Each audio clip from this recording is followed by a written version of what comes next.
రేవంత్ రెడ్డి దెబ్బకి పాపం కేసీఆర్ ఎవరితోటి కలవాల్సి వచ్చింది చూడండి. బీఆర్ఎస్ బీఎస్పీ ఒకటే ఊళ్ళో పార్లమెంట్ ఎలక్షన్ల కోసం పొత్తు పెట్టుకున్నాయి. సరే నాకు కూడా ఓకే అన్నాడు బీఆర్ఎస్ అధ్యక్షుడు. బీఆర్ఎస్ బీఎస్పీ కలిసి పనిచేయాలని చెప్పి నిర్ణయించుకున్నాం. అసలు నాకు ఆశ్చర్యం వేసింది.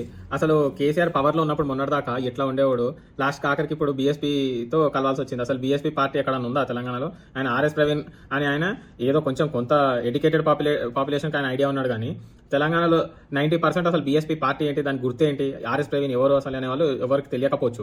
కేసీఆర్ ఆయనతో కలిసాకనే ఈ న్యూస్ వల్ల సగం మందికి తెలుసుండొచ్చు. అంతకుముందు ఆయన టీవీలో వచ్చిన ప్రచారానికి ఎలక్షన్ ప్రమోషన్ చేసుకున్నా ఎవరు ఎక్కువ పట్టించుకోలే.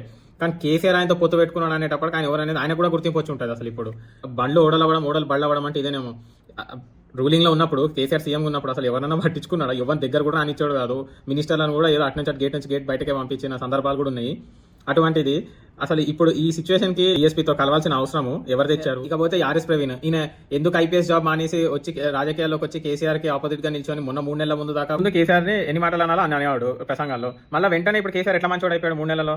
అంటే ఎలక్షన్స్ ముందు పొత్తు కోసం ఎవరైనా మంచోళ్ళు, మనకు పొత్తు లేనప్పుడు ఎవరైనా చెడ్డోళ్ళు. ఆంధ్రాలోనేమో జగన్ దెబ్బకి టీడీపీ జనసేన కలవాల్సి వచ్చింది. తెలుగుదేశం పార్టీని లోకేష్ గారిని క్షమించను, మర్చిపోకండి. 2019 లో పవన్ కళ్యాణ్ టీడీపీని తిట్టి కలవనన్నాడు. 2024 లో మళ్ళీ సేమ్ టీడీపీ జనసేన పొత్తులోకి వచ్చాయి. పాపం జనాలు